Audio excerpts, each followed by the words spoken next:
de briques et de broc 50. Nos acquis, nos conforts, ne sont-ils pas, en ces temps aliénants d'images et d'argent, que des mailles enchevêtrées entre lesquelles ne passe plus le pouls filant de nos cœurs racornis? Indémaillables filets aux espaces imperceptibles, aucune compassion, aucun apitoiement ne peut s'en échapper, pas même l'once d'un émoi. Nos chairs prises au piège de serrés mercantiles, où ne règne qu'illusion, paillettes et faux semblants. Nos âmes vénales, désormais corruptibles, à se perdre sans cesse dans la labyrinthique errance de jouissances tangibles, ont fini par se fourvoyer à l'envi dans les bas-fonds de nos égos malades, malades d'être trop avides d'accumuler des biens tant amoncelés à nos pieds qu'on se plaît à s'en servir ostensiblement, aveuglés par la vanité,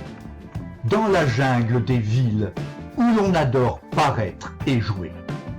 Dans les méandres fangeux de nos vains désirs, nous nous embourbons tellement dans des ornières profondes qui nous retiennent aux choses que l'on ne cherche même plus à voir, peu désireux d'un sens qui en soit un,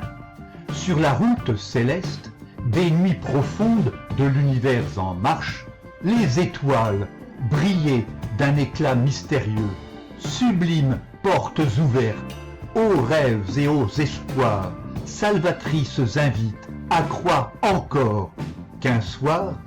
au bal des tendresses, les crapauds que nous sommes,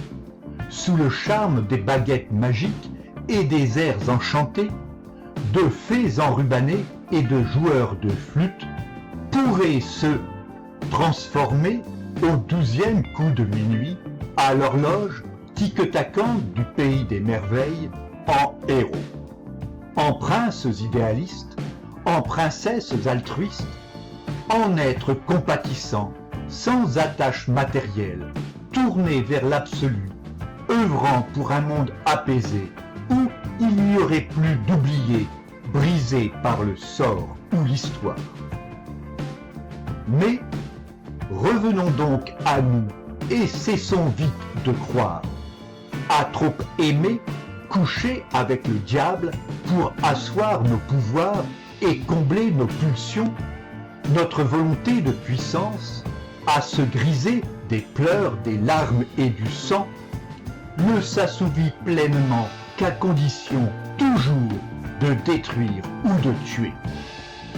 Ainsi en va-t-il de l'existence, sordide champ de bataille, de guerre, consubstantiel, où chaque vie, unique et singulière, hélas, futile et dérisoire, passe, repasse, avant qu'elle ne lasse et qu'on l'efface. Poème écrit le 12 août 2023 par Philippe Parrot.